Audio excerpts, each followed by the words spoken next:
Welcome to the Reimagine You Lab Podcast. You guys know this is MG, your Reimagine Strategist, and you are in for a show on today. And of course, I like to get a couple of housekeeping things out of the way. You know how I do. Make sure you hit the subscribe button if you haven't already. And I just want to shout out and say thank you. Thank you. Thank you. You guys have helped us get to 10,000 subscribers on IG. We've got 2,500 on YouTube right now, and Spotify is crawling right now to 1,800. And one of the things, you guys, I just have to tell y'all that if it wasn't for you guys, we would not be able to do this, but we just got picked up on the Vision and Purpose Roku channel. So you guys, thank you. I should have some sound effects. I should have some claps happening right now. So thank you guys. You guys are making this real for me. So thank you for that. And make sure that you you hit the share buttons, because we always got something. All of our guests have something that they are dropping, jewels and gems that they are dropping for everybody. There's something that you're going to learn, because when we're dealing with change, you guys know what I say, change is only a choice. So with that, let's jump in. So today in the lab, I have the one, the only, Cory Schroeder. But Cory, I told you I was going to go beyond the bio, so you've got to tell everybody who you are and where you from, what you do, boo. Are you all good with that? Good with that. Let's do it. All right, Cory, thank you for joining me in the lab today. Welcome. Thank you. Well, thank you, Michelle, for having me. And so I am from Florida. I'm one of the rare Floridians, born and raised, Tampa.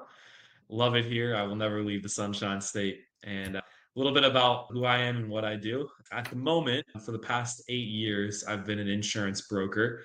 Built my own brokerage. We help families, mainly life insurance, annuities, IULs, working with different carriers. And so a lot of that. And then also at heart, I'm a aspiring serial entrepreneur. So spun a few things off of that, but my main thing is helping families with their insurance. And I've really enjoyed that. And then also helping some of my newer agents grow and hit their goals. So that's what I'm doing, and really enjoy it. And I really love giving back. So it's what we're doing so far, and we'll see where we go with it.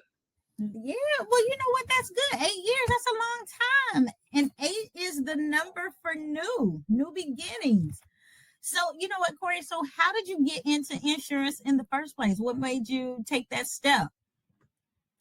Yeah, so it was actually my first job out of college. And so to kind of rewind, my first job ever, aside from doing manual labor for my dad when I was in high school, right, Yeah. was sales. My first job ever was actually selling Cutco knives, if anybody's ever familiar with I that, remember the knife Cutco shop. knives. Yes. Yeah, and so I really got some great training. I really enjoyed working hands-on with people.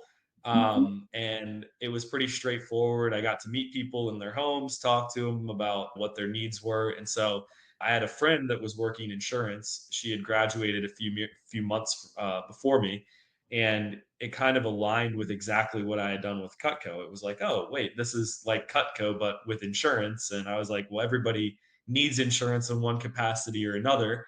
And so I started working for what's called a captive company, where you're Mhm. basically a career agent for them.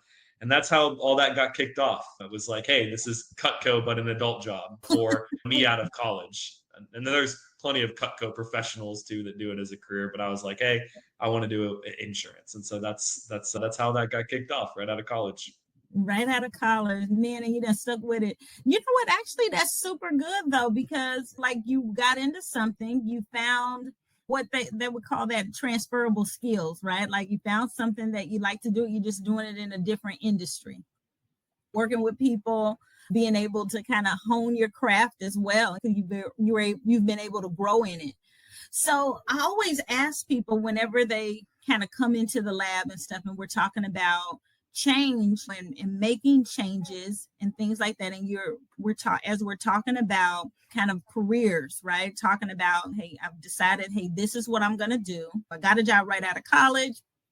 I found another role. I found this role I like. There's some things about it that I like. I'm moving into a new industry. And you know what? I think this is my thing. Like I found something that I like to do. What would you say was the change in it, the biggest change you've ever made that had the greatest impact? Because you were doing it, you've been doing it, but I'm sure you made some changes along the way. What was it? What was a change that you made that made a difference for you? So simple. I don't even have to think about the biggest change. The biggest change that I ever made was one of the simplest. I hired a coach. So Mhm, I mhm, had been in insurance for probably 2.5, 3 years at that point, and I hired a coach. I had been around reading personal development, listening to audios, and so I knew the mind game was a huge piece of it. And mhm, any seminar, any piece of literature that talked about growing myself or always referred to having a coach or a mentor. And so mhm. I knew I was like, hey, I need to get a coach or a mentor, right? And so that was the single biggest change. And the interesting thing is that they had nothing to do with the insurance space. They didn't know Right. anything about it. We didn't even really talk that much strategy about the business. It was a very small part. It was more or less just getting around that mindset of somebody that had multiple businesses, that was growing multiple businesses, and it just rubbed off on me. I mean, it sounds Yeah. very woo woo, but like it's after seeing it firsthand, like that was the biggest change is just getting around somebody that was already a successful entrepreneur and paying them to coach me. That was the biggest change, and it made a huge impact, not just in my personal life, but in the business itself. The metrics skyrocketed. Yeah. You know what? That is a big thing. And you know what, let's dive into that a little bit more because I think a lot of times when people think about coaching, right? And you see a lot of people out there that are doing coaching, people think, oh, that is kind of woo-woo and I don't need that. I can live without it. But when you think about professional teams, professional athletes, professional people that are doing exceedingly well, most of them will tell you they have a coach of some sort, whether it's a mindset coach. A lot of them may have a business coach that help them specifically on business strategy and planning and development and things like that. Or they may have a wellness coach that helps them make sure that they stay in good health shape, right? Fitness and things Yep. like that. Personal trainers are coaches. You know what I mean? So what was the thing that let and this might help somebody because I think that it's important that we talk about that. What was it that made I need a coach? Thing that made me know is just the repetition of hearing it through all the audiobooks that I listened to, the seminars that I went to. And Mm-hmm, it was that, but it was also I saw the people who had coaches and I mm-hmm. saw what they were doing. It's like there are people out there that pay $1 million to coach with Tony Robbins, right? And it's like Yep, they're not just doing that for fun, like or as a write-off or something. They're actually getting much more value out of what they're putting in. And so yeah, the biggest thing for me is I had been exposed to personal development. I kept hearing that same thing mm-hmm, over and over and over again. And I knew it's like, okay, I need a coach, I need a mentor. Like, let me give it a try. And hearing that you need to invest in yourself. That's always been the best investment yep, that I've ever made. mm-hmm, And so I knew I'm like, okay, let's at the time that investment to pay for the coach was a significant amount monthly for me. And it's like, this is going to hurt a little bit, but that's probably a good thing because it's going to force me to get the most out of it. And so it was just absolutely. the repetition and knowing that successful people have coaches and then just marrying those two ideas together. Yeah, absolutely. Most of the time, people pay for results. Yeah. You got to pay for the result. Like, yeah, if you go to a Tony Robbins seminar, you go to any coach that's worth their salt, you're paying for the results. You're looking for, if somebody asks you, hey, if I can help you 10x your business results by shifting the way that you think, by helping you shift the way that you think, would it be worth it to you? Most of the time we would answer, oh yeah, okay. How much would you pay for that? And what is the value of that? Because most of the time, yeah, it may cost a bit, but the value of it is priceless, right? And at the end of the day, they're going to get you the result that you're looking for. And the thing about it is, once you learn those things, you make those mindset shifts, you make those habits, you get those habits drilled in, and you get the results. It's rinse and repeat. You can continue to do that for as long as you want to. And then if you want to up level, then you keep up leveling. And then you get the next coach that helps you to do that next thing at that next level. Like you get to 6 figures and then it's like, okay, I've got my coach that got me to 6 figures. Now I'm ready to get to 1 million. I'm ready for 7 figures. Then there's a coach for that. Like, so it's progressive, but it's results. That's what people are looking for most of the time in their lives. And the results might be different for everybody. Everybody's goals might be different, but coaching helps you get there. You know what? I love that though. I love it. So when you think about it, like one of the things I had asked you about was how did change what, talk a little bit about some of those things that you have found that coaching did for you. Like how did coaching change Cory? Because Cory's gotten some results and some results that were different, but what do those results look like? So just tangibly put, I'll use like some of the business stuff as an example, right? And so being around my coach and like knowing that for my business specifically, right? Investing into marketing, going from really spending a small amount, like maybe a couple $100 a month, which is really small in insurance, to scaling that to thousands and thousands a month was like such a far reaching idea for me. Like that was very scary. But being around a coach who was confident in that was like, she's like, oh, like, hey, I talked to my accountant this year and we found an extra $200,000 laying around to invest in this. And I was like, wow, this person like moves differently. Like they are not afraid of making big jumps. And so it was just the proximity to somebody that thought like that, because I didn't have like big thinkers like that in my life that were doing it. And so it gave me the courage to up level my marketing. And then also from a practical view, we did do some internal dives into efficiency. Like, hey, how do you get more of your appointments to show up? Like, what are you doing to convert? What are you doing to follow up? And so things that she had implemented in her business that I just, even if I would have kind of thought of the idea, I probably wouldn't have immediately applied it. But when somebody, an authority figure that had the results, said, hey, have you thought about this? It was worth way more to me than just, oh, I saw this idea out there and like maybe give it a try, versus, hey, like this has a proven track record. This is coming from the coach that I'm paying. I better listen up. Yeah. And so that was the biggest thing. So yeah. You know what? I love that. And you know what? One of the things you said was courage. So, man, these are risk takers. These are people.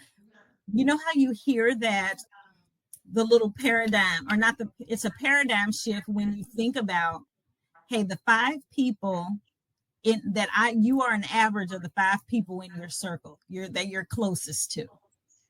And it's like, okay, when I look at those 5 people, who are they? And you're like, man, am I the smartest person in the room? Am I the wealthiest person in that room? Am I the person that's doing everything? I might need to change my 5. I might need to change my 5 people if I want my life to change. And so when you get around or you start adding a mentor or a coach into the mix of who am I spending my time with, that's going to make a difference. You're going to take a few more risks, but they're calculated risks, and you mitigate some of the risks that you're taking because they've already done some things that are proven.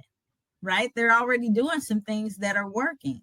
So the risk is more minimal now because, hey, I'm able to jump into something that works. And then they model it for you, right? Like you've got some and then you've got the efficiencies that are in there. Hey, they've got some systems. Let's be honest, you can't do things now in the age of AI and technology and digital strategies. Like all of these things now, these are real, these are not just terms. These are the ways that you really need to work, because it's just no way for you to be able to stay on top of everything and be aligned with everything if you don't have systems in place. And you've got to have those. So I heard you talk about you've added some efficiency in there. How do you convert? How do you follow up? How do you schedule? How do you make sure that your leads show up on time to the appointments and things like that? A lot of that is systems and Absolutely. processes in place. Now I love that. That's good stuff. I mean, like, and the thing about that too is it enables you to be able to scale. So even in businesses, when you are working as an independent entrepreneur, being able to scale, a lot of times, how do you do that? Or how do you bring on other people for them to be able to help you? You've got to have some processes and some systems and stuff in place, or you're not able to do that. If you're the solo person all by yourself the whole time, you need systems. No, I love it, Cory. But I'm sure that there were some things too that happened for you that are the things that you kind of don't think about, right? Like those things that you're like, man, I'm different. Did you start showing up different, like to other people, to like your friends and people in your family or anything? Did you evolve? Did you have a moment where you looked in the mirror and you were like, man, I'm different? Yeah, I mean, I think that it's hard to place like the timeline of it since it's in the past, Yeah. but it's a shift where it's like coming from a place of like you're thinking in lack, and when you focus on that, like, and it's really hard to get out of it. It's like hard, Mm-hmm. like when you're just starting up and you don't see the results, it's really hard to force your mind to believe that you're doing great. Like it just is, or at least it was for me. And so Yeah. when I started to hang out with that energy, right, and I Mm-hmm. started to get the results, it did lead to a confidence shift. And then I was like, I stopped thinking about lack and not having, and like my vision and the overall energy of how I was feeling was focused on growth and Yeah. like what is the next step. Even just having this conversation now, it has me in my thoughts of like, okay, like who is the next person in insurance that is in their 30s that it has 1,000 agents or 100 agents, and so it's like Yeah. it's just that casting a vision versus being in a place of lack or startup. And it's a Mm-hmm. tough thing to break. It really is. And so I think that for me, I have to almost brainwash myself into believing something through and not like and keeping it real with myself, right? Like Yeah. reading goals, being around stuff that keeps me in Mm-hmm. a high energy, and just Yeah. focusing on people that have done it before. Because I mean, if I just sit there and lie to myself outright, my body's going to reject it. But I've got to do it enough times to where it's like, hey, and backing it with reading personal development or something that's going to Oh, help keep absolutely. my mind up while I'm going through those shifts or going through that next phase of growth that feels scary, or looking towards the next thing like going to 7 or 8 figures, right? It's like, wow, that's wild. But Yeah. now I look back at where I was a few years back, and it's like, well, it wasn't that hard to get here. What was I taking so long to get here? And it's like I think that's how it occurs as you go up the scale. So it's really interesting to think about. I know it. It is. You know what? And it's that I'm trying to read. I think it was Gary Hendricks that wrote the book on limiting beliefs. And he talked a lot about that limited thinking. And you don't really realize that you're thinking that way until you stop thinking that way. You don't really see the shift until you have shifted out of that gear. But once you shift out of that gear, it's kind of like, and I still do not know how to drive a stick shift car. But if I'm riding with somebody that's driving the stick shift car, it's like when they kind of hit that third gear, but like they kind of take it out of like, I guess, first into second, and then they kind of hit that third gear, and it's like you're on the road and you just rolling, but you can feel it. Like you know that I have hit this gear, and it feels good here, and I like it, and I want to stay here. But you didn't even realize at a time that you were in first or second gear until after you were out. Yeah. And I have a point to hit on that too. I had a conversation today with, he's a few years older than me, has a Mm-hmm. very, very large insurance business. And Yeah. he's like, yeah, Cory, getting to 5 million a year in insurance revenues actually really easy. You'll be surprised. And I caught myself today because I'm like, that's really scaling. Like that's not a small number. For him to say it's easy, it's like, okay, I just have to remember it actually is pretty easy once I've done it. And I already have somebody saying that's already done it, that it is easy. And so Mm-hmm. that's the next phase is like, hey, 15, 20 agents that are really making moves in that space. And then you hit those numbers. And it's like, but right now where I'm at, because I haven't done it before, it's like, oh, that seems wild. But to my new agent, if I tell them, hey, you're going to write this much business, that probably sounds crazy. So it's just walking up the ladder of what's next. And so I got to remind myself of that. And it's like, oh, yeah, you're right. It is easy. Let's go. Let's do Yeah, it. it is. It is. And it's also that thing about you begin to attract what it is that you are talking about and thinking about and wanting to see as part of this expectation. A lot of folks that I like talking to and I get energy from, I like to be around what I call the high energy, high net worth network, right? Like those are my people. Those are the people I like to run with. Those are the people that I like to just sit and talk to, like to just be in rooms with. And there's a sensitivity to what I believe is the spirit that it just you have it just makes those people come around. Like you find yourself in more rooms like that, with more Mm, people like that, and spending more time like that. And then you're like, then it does become easy. Meeting your goals absolutely. becomes easy because you know what? Like it's all there. Like all of the pieces are there, all of the people are there, all of the skills that you need are there, all of the strategies are there. Because sometimes you can call somebody and say, you know what, hey, what is it that I needed to do here? Or somebody invites you and says, hey, Cory, you know what, I want you to meet so and so, and you see what they're doing. Or hey, this would be a great opportunity for you. They have an agent or business or something that they need to write business, or there's somebody, they've got a young gun that would be an amazing rep for you, an agent for you. And you're like, and that person writes $1 million, and you're like, holy smoke.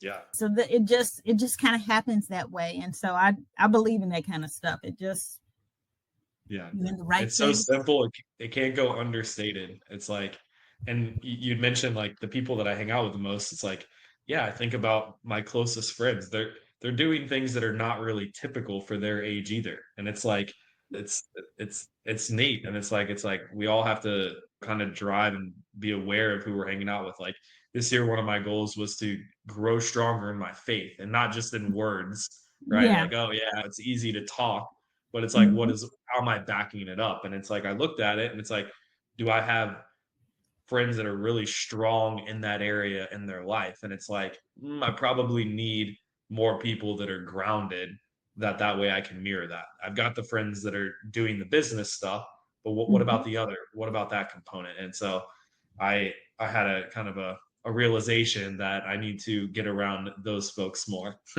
Yeah.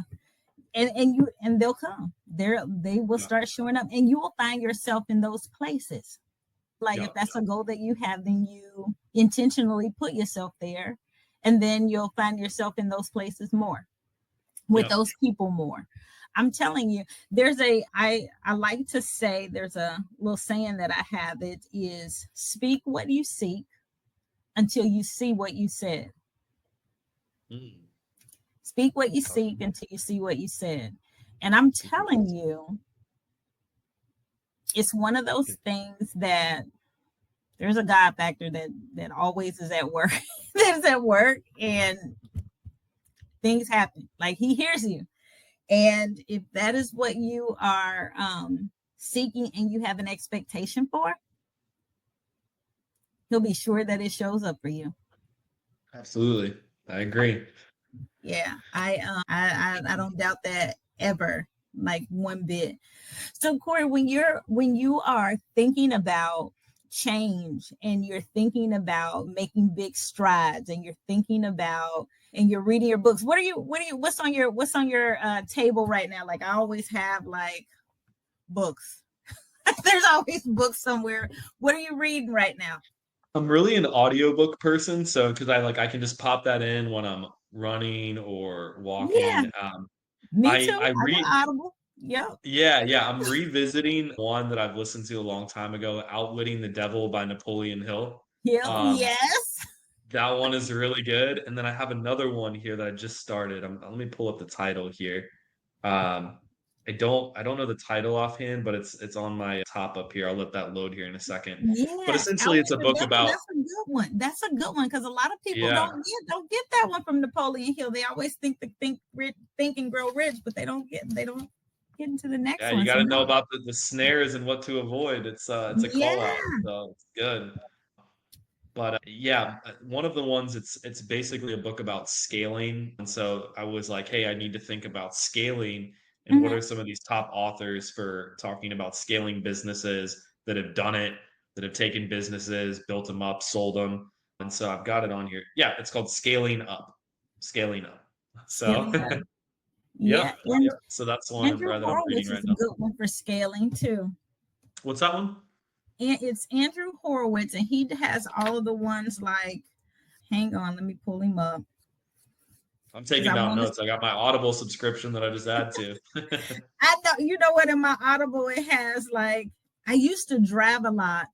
And so I would be in my car and I could listen to something quickly all the time. Not quickly, but I could listen to something all the time. And I don't drive nearly as much. And so now I have all these credits on, Damn. I know how that is. It's yeah. let's see, Andrew Horowitz. And his is like, it's 100 million. Am I Yeah, I saying this used to right? drive like 50,000 miles a year, so I had the University of Audible going on quite a bit, and I miss that now. I was really digesting a lot, so I know it's like it's a lot. And I used to years ago they had all of the hang on all of the oh I cannot believe it. They had all of the they used to do like the synopsis. Like you could get all of the synopsises of book, like the quick reads of them. Oh, I cannot believe this. Now, okay, let me just go over here to my library because that's going to be the best way for me to find it. Alex Hermosi. I'm calling Horowitz. Alex oh, Hermosi. yeah. $100 million offers. Nice. Yep. Alex Hermosi. Hormozi. He's good for scaling. Absolutely. Thank you for that. Um, I got that down. yeah, absolutely. Absolutely. So when you're thinking about things that you would say to your former self, to your younger self, the guy just coming out of college, what would you tell him? Ooh. Knowing what you know now, thinking about what you're doing now, starting him on the right path, what would you say? I would say jump faster. I've always, I will give my, this might be to my own demise in some aspects, but I've always been somewhat of a risk taker. So, but when it came to like going back to the insurance thing, I was like, oh, I was at an agency where I was like a captive agent, and I was like, oh Mhm, well, I wouldn't say it's comfortable, but it was like the known, right? So it was like, okay, mhm, I know what I'm gonna get out of this. It's like I'm kind of stuck here. And so I think I probably would have jumped a little sooner. I didn't wait around that long. It was only a year and a half before I was like, hey, I've got to jump out of this and go to the brokerage side. But I would just say that. And then for me personally, Mhm. knowing that I am the risk taker, I would also say maybe be a little bit more conservative in some of the things that you do. Like, so when it comes to like investing or like say, hey, set aside to play the slow game. I know you want to move and build quickly, but also slow down on some things. Slow down on some of your investments. Do the things that don't try to do anything Mhm. too fast or too crazy. And so that for me personally, I never Yeah. had the issue of jumping and moving quickly, maybe on a few things, but for me Mhm. personally, just being a little bit more conservative, having that voice of reason come in on a few things when it comes to the investment side. And so I would say, hey, listen to what you already know. Don't, it's kind of like the idea of a toddler putting their hand on the stove and having to get burned. I had to do that even though I knew better just because I'm Yeah. stubborn and sometimes I have to learn from my own ways. Yeah. So just settling down a little bit. And so that's why what I would have told my younger self is you're on the right track, jump, move faster, but also on the things that you need to be conservative on, be a little bit conservative. No, that's good stuff. I think that's good stuff. Jump faster. I like that. I'm gonna have to create a pro tip on jumping faster. Because I think I definitely agree with that, because I think a lot of times, as a matter of fact, I did a pro tip today on there's no better time than now. Because a lot of times we will say, you know what, hey, I'm going to wait till tomorrow, or I'm going to wait till next week, or I'm going to just wait till I think I'm a little bit more ready. And a lot of times there's no perfect time exactly to do things. Like every step start it requires a start, and then you just kind of build incrementally from there. But yeah, I like jump faster, because most of the time people are overthinking and taking a long time to actually make a move, and it's like you are going to have to make a move. You're going to have to do something. We're Yep. taking too long. So no, I love that. So when you think about like the times when you are just kind of contemplative, and you are thinking about, okay, my next big thing, or not even necessarily the next big thing, what's actually your next small thing? What's the next small thing you've got that you're working on and that you are planning to do for you? What's your next small thing? Hmm. Next small thing. I Yeah. would say in a bit, so I'm just talking business, right? Just thinking Okay. of the business side of things for now. I have 5 agents that Mhm. I want to help hit a six-figure a year income. And so Okay. I don't think it's anything crazy or big because I know how to do it and Hmm. I know how they can scale it much higher than that, but that is my main focus because it doesn't seem crazy or unattainable. It's just, hey, how do I help these new guys do they don't they can do what I did, and it took me probably 3 years to hit that, and I know Hmm. I can get them to do it in 6 months or a year and with inside of the insurance business. And so Okay. that is my next small thing that's going to turn into something big. So I'm just keeping the blinders on for that. Taking those agents from 6 to 6 figures in 6 months to a year. No, that's good. That's good. That's a good goal. That is a good goal. Are they ready for I'm it? willing. It's yeah, I think so. I've got the right people and hey, it's one of those businesses where it's gonna and I have to remind myself this, I can't put it all on my shoulders. I'm gonna do everything Yeah. that I can for them. But it is a Hmm. business that has attrition. There are people that are gonna fall off that aren't gonna make it. That is just the matter of the It is. game, and that's how it is. But I know Yeah. that there are some people in there that are going to be there. I see it. It's like this is a young that they're crazy enough to stay in insurance. Like, I mean, really, it's like real estate almost. It's like the people that Yeah. stick around for a year or two that are full time and they somehow survive getting their knees scraped and getting kicked in the face. Then it gets a much easier. You just basically have to commit to being a psycho for a year, and then once you get through that, you're good. You good as gold. Has Brian Yeah. ever told you any of his agent stories? No, no, he hasn't. He hasn't. Ah, yeah. No. You'll have to hear some of his stories. Yeah, because he was a captive agent for a while, and then he was a regional sales Okay. manager for a while too, for healthcare insurance though. Gotcha. But Health. yeah, Okay. so we know the insurance business pretty well.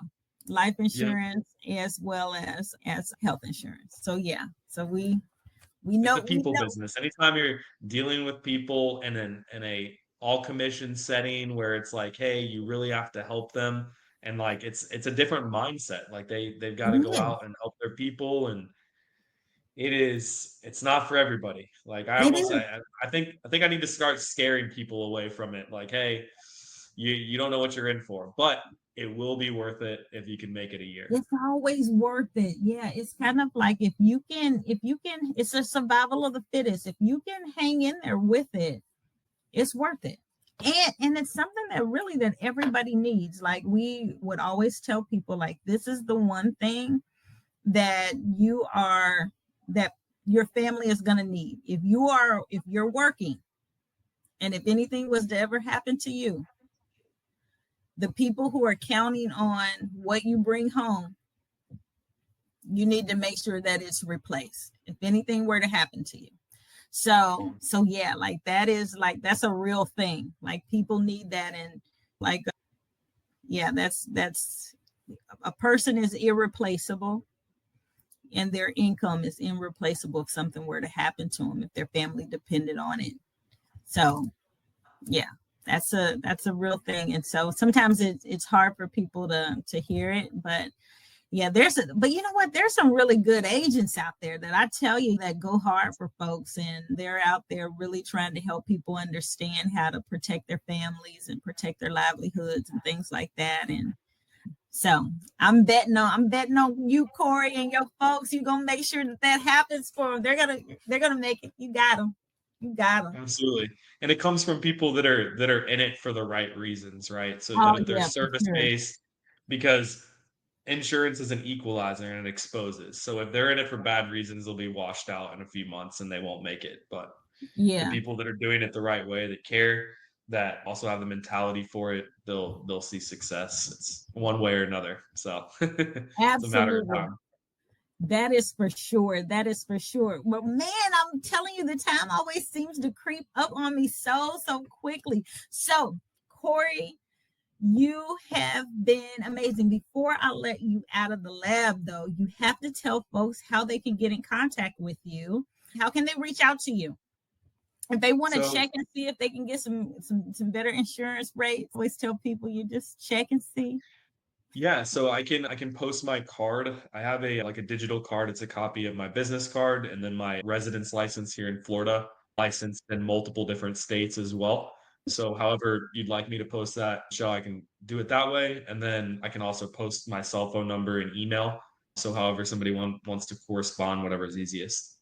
Perfect. We will make sure that you guys will have all of the contact information for Cory. Will be right here in your show notes, so you'll be able to reach out to him. Cory, before you leave, would you tell us? Give me your big three. What's the biggest piece? The big three pieces of advice that you would give for those who are listening in around change. What would you share? Simple. Just going back to our conversation, surround yourself with the people that you want to become. And if you don't have those people, maybe you didn't grow up around the people that are mirroring the success that you want, or you don't have the friends that have it.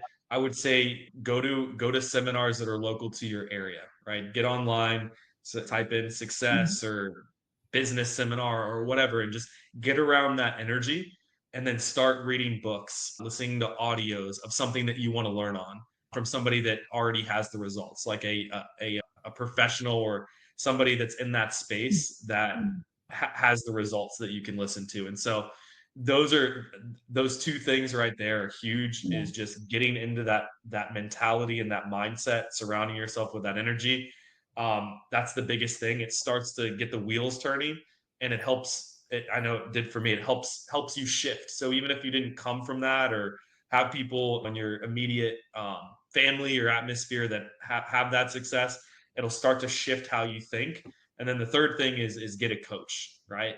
Get a coach, a mentor, and if it's something that at the moment it's like, hey, I don't, have the couple $100 or $1,000 a month to shed for that, then you can call one of your book people that you read from that you really like a mentor, right?